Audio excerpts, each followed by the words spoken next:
Hey, good afternoon. It's great to see all of you guys, and good morning and good evening wherever you guys are at. I just wanted to come in here live and talk to you guys today. And today I want to talk to you about the importance of being a humble leader. So many people were asking before, why? Why is it about humility? Why, Jim? So the answer to this is, why is it important to have the right attitude as a leader? Well, isn't the most important it isn't the most important thing just the tasks done and buying your team an opportunity of bringing them to success.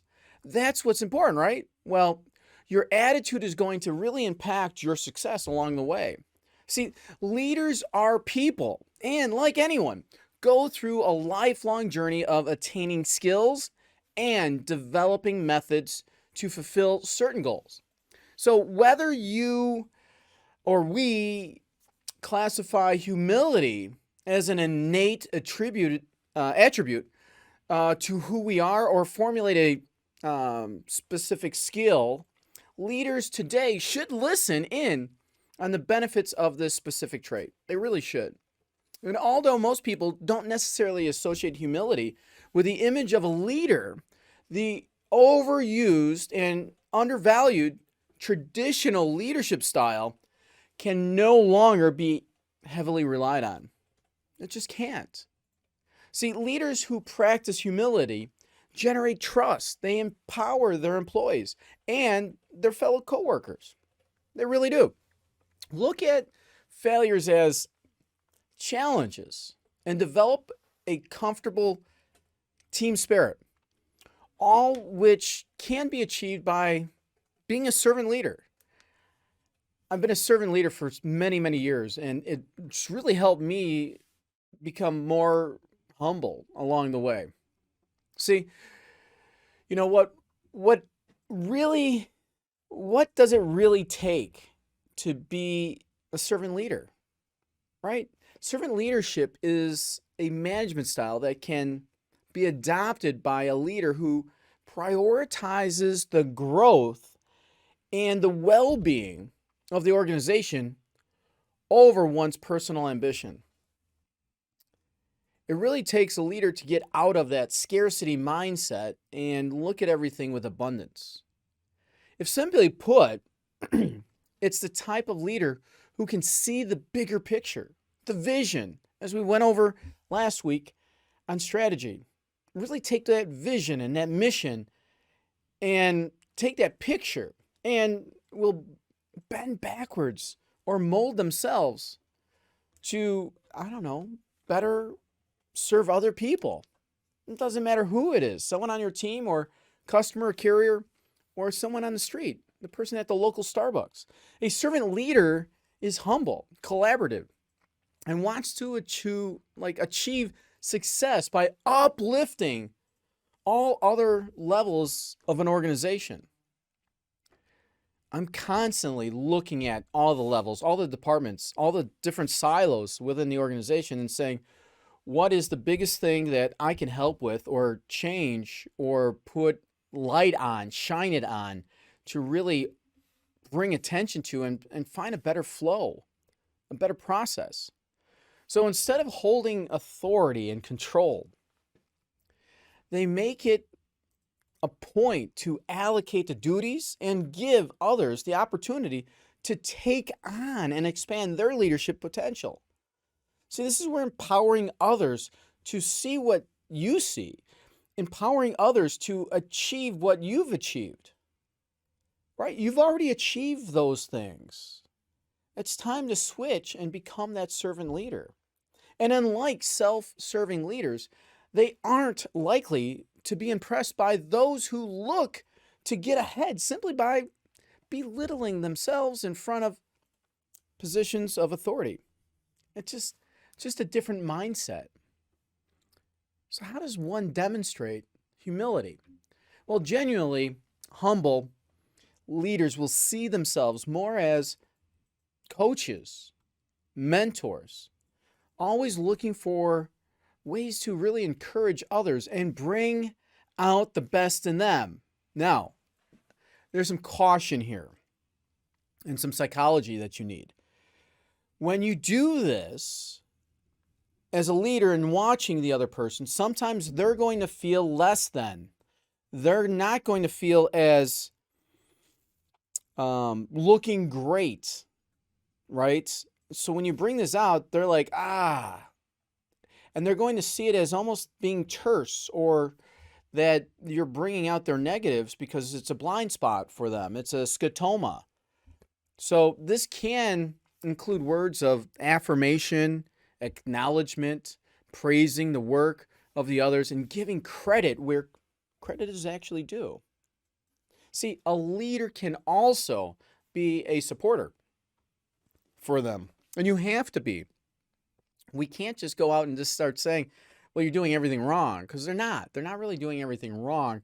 It's just they made certain things urgent or important where they weren't important.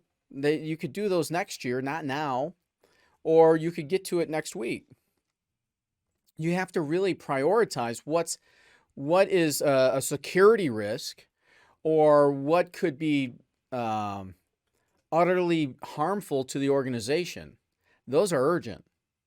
The other things that maybe we're just getting used to, that we're trying to get everything done, we lose our ability to prioritize things.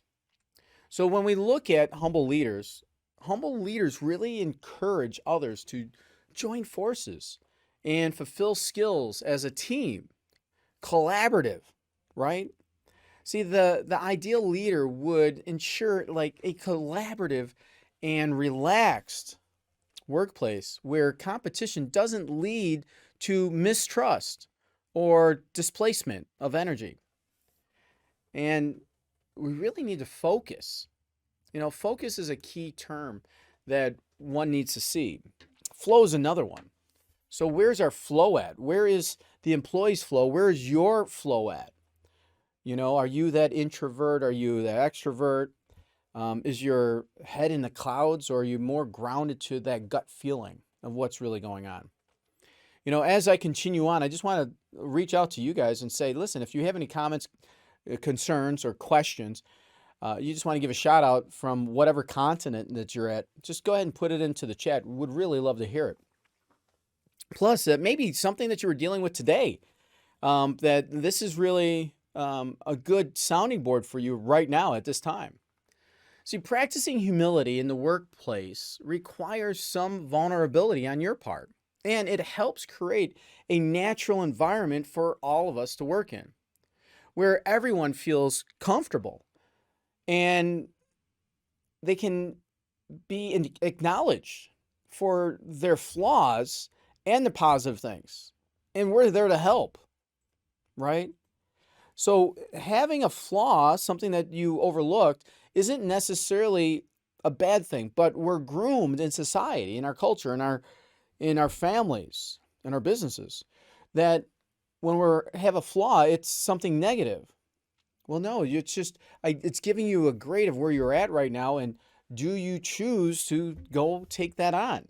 See, a humble leader won't assume that they always have the answers or know the best way forward. Instead, they can recognize when and where there is a need for some assistance, a need for outside input,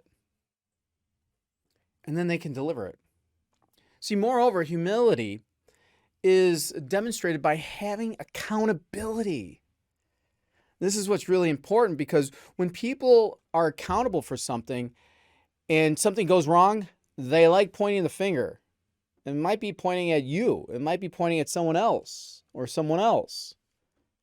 See, they don't want to take that accountability on because there's a flaw and they're going to look bad, right?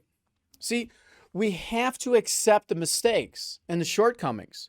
There is no shame in being honest, forthcoming, authentic, holding the integrity, holding the space, and taking on additional consultation from your team members. This is where a good 360 really helps, because it kind of calibrates you where you're at. And you have to be outward. You have to have an outward mindset on this. You can't go inward. Because an inward mindset, one would say, I'm the boss. I'm the boss. What I say matters and counts. Okay, that's kind of inward. But going outward is really taking the input from everyone else and voicing their concerns also, bringing one voice together with all of that. Now, your voice can be in there, but it shouldn't whitewash everything else and say this is the way it is. It's not the way to be. So when leaders openly allow a flow of helpful ideas from others, they can really become more evolved as leaders. Surely, this includes having the ability to admit that there is a need for change and their willingness to adapt that change, to improve that change, and demonstrate the correctness each and every day. Also, it's really critical to have empathy. As I said earlier, have that empathy with them because you don't know what's going on up in here. See, everyone's different and they manage breakdowns and looking bad and crucibles completely different. And understand that others can make mistakes as well as give them the chance to appropriately correct themselves. Always give them that chance. Have a moment of silence so that they can process what you just said and not just keep feeding them more and more information. See, the effort is on driving the solutions rather than spreading misinformation, blame, or punishment. See, everybody has their inward way of thinking, the way life should be, the way government should be, the way that a sports game should go, or the way a ref should have handled that, or the way the coach should have handled it. If we did all the work and we were that good, we'd be in that position of accountability where that coach was making those calls. See, we all make mistakes, and we're so quick to blame others when a mistake happens. How about giving support and saying, I'm here to support you in this? Which brings me to another world is the misconceptions of humility. So this common mistake of, no, not mistake, misconception about humility is that it's often tied to signs of weakness. Or it could be a degree of insecurity on oneself. This is anything but that. Humility should be viewed as a strength, and that strength comes from having a choice, the power of choice. See, the biggest difference is that when you're humiliated, a negative experience comes up, let's say. It's usually at the hands of someone else, not you. Instead, here, when you choose to be humble, you are choosing not to think less of yourself, diminishing yourself, making yourself tawdry, but to think more of others. See, that's the humanitarian way of going, and that's being humble. That's having humility. So this does not mean being a pushover, not at all, but being strong enough to acknowledge any challenges that can be worked through with this thing called self-awareness. See, self-awareness came to me from Maslow's hierarchy of needs after going through a crucible myself and saying, what is this thing called self-actualization? How do I get to this thing? What is this thing called? Let's look up the word. What is this other word? What happens when we put them together? See, these words really, when carefully structured, opens up this whole new universe. When you ask the universe for something, it comes to you. I believe this wholeheartedly. Even in the Bible, New Testament, Jesus said his relationship with God we all have among ourselves. Knock and the door shall be open. All we have to do is ask. All we have to do is be self-aware. See, being humble doesn't mean ignoring pride in oneself and their hard work. Instead, the idea is not to brag about the accomplishments while undermining others. See, pride is the one thing that, and having an ego is another. I mean, we all have egos. We all want to do well. We can't get rid of it. It's there. But is it trained? Is it well trained? See, there's advantages of being humble as a leader. When any misconceptions are overcome, there are several advantages to consider that come from being a humble leader. Tough conversations can inspire new ideas, change, and self-development. Teams can perform on a higher level than they've ever seen before. So honest feedback from an employee and peers, especially from how well you listen to ideas, is when a leader listens carefully. They learn important information that will allow them to achieve genuine trust. That's one skill that I've really worked on over the last 4 years that I did not have in the past, was that of listening. I can listen people now that I haven't listened like that ever. I can see and hear things that are said, definitely, and that are not said. And then I can identify what that looks like with the vision and the mission and the strategy that our organization has, and does it fit that framework, or where can I help? And whose accountability is it that could come into this conversation in the thick of things with us? See, trust is more easily built when there is authenticity and a foundation of strong relationship amongst your peers.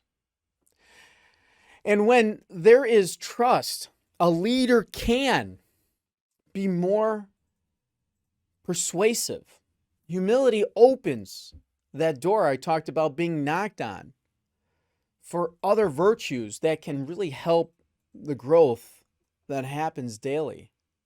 See, plus the work environment and the busyness environment and our regular business that has to operate. See, all of that is also changing, and it's changing a lot if you're growing or if you're losing business. If you're still staying steady and no growth, there's not much there. Not much is changing. See, there's a lot about the industry. Employees have different expectations of their leaders. They really do. And what it takes to profitably deliver value to customers changes constantly. Look at the freight and how it's shifted in the last couple of weeks. See, humility and confidence are not mutually exclusive. They're not. Humble leaders can be confident in their strengths and abilities, but they can also recognize these gaps. Do a gap analysis and you'll see. See, there's challenges and growth opportunities out there. Are you seizing those? Are you taking advantage of those? Are you empowering others through those opportunities? Let's take a look and see if we have any questions, comments, concerns. Going up to the top. Fred, good to see you, bud. Does leading by example count? Well, if that makes you feel good, yes. But you can lead by example. Not everyone's going to be able to read a book by its cover. You're giving them the cover story of a great book that you're writing, that you're the author of, Fred. But that's just the cover of the book, Fred. I used to think if I just lead by that, yeah, you do have to be that. It needs to be omnipresent, Fred. You need to be that leader that gets on stage or walks around the office or talks on Zoom and be that leader of the change that you see that you want in your organization. But there's so much more than the cover of a book, right, Fred? Go to Barnes and Noble, go to Amazon, look at a couple books. Just read the cover and say, is that leading by example? What's inside that book? What world does it open for you? How does it touch, move, and inspire you? How are you empowered by a cover of a book? How long is that ephemeral memory going to slip away of the name of that book? Great question, Fred. All right, moving on. Lisa, 100% prioritizing growth and development over one's own ego. Oh, you got that right. You got that right. Ego. Thank you. Jamie, it doesn't make sense to hire smart people and then tell them what to do. All right, that's a Steve Jobs thing. I'm going to come back to that. We hire smart people so that they can tell us what to do. Yeah, okay. I love it. It's good. It's 50% of the way there. Hire people who are smarter than you. Absolutely. I have a lot of people that are a heck of a lot smarter than me around me. This is great. Then lead and serve them by clearing obstacles out of the way so that they can do their thing. Absolutely. I love it. Quote unquote, Steve Jobs. Yeah. And Matt, I don't know Matt, but I know Steve Jobs. But Lisa, or Jamie, I love that. You do have to hire smart people and people that are smarter than you to do their jobs and get out of the way. Absolutely. I love that. But there's other things that they can either fight through the minutia or you can coach them on that. And that's, how is the business being ran? How are the words being used inside your organization? Are the definitions of those words different than the definitions that they're used to? Right? So you still have to, you can't just hire these people and put them in a spot and leave them alone. I've done that. I've hired smarter people than me, put them in their spot, left them alone, said, yes, Steve Jobs quote, there it is. And then they fail a quarter later. And why did they fail? Something missed. You can't just go off that. Just like what Fred said about the cover of a book, right? Can I just lead by example? Yes, you can. It's just a cover of the book, right? And just like the cover of the book could be just hiring a smart person. Just because someone went to Northwestern for their MBA, University of Chicago Booth for their MBA, does not necessarily mean that they can run a company. I know a lot of them that could, but you have to find out where's the meat on that bone. And are you guys all in sync with each other? Are we flowing together? Are we going for the right why, the same why? The right purpose, the same vision, the same mission, the same objectives and key results, the same strategic plan that one laid out, or the blocking and tackling, or do they just get the blocking and tackling? Or are they still just cowboying it up? See, I can lead by example by cowboying it up, but if I teach everybody how to cowboy it up, we're never going to get to a tactical or strategic way of being. And what we're talking about here, friends, is all about being with a capital B. How are we being? When I be with people, I'm listening to them. I'm being with them. It's so humble. It really is. But that was a great question. I really do appreciate that. Allison, hey, how are you, girl? Good to see you. From Illinois, I highly value leaders that are open to their team's feedback and ideas. That's why we do 360s. Each leader, each manager needs to be open, having an outward mindset to what their team really feels and says about them so that they understand that they can change. If nothing changes, nothing changes. And once again, if you've got the same business model and you're just growing like this and that's fine, cool. No problem. If that's what your why is, great. Go for it.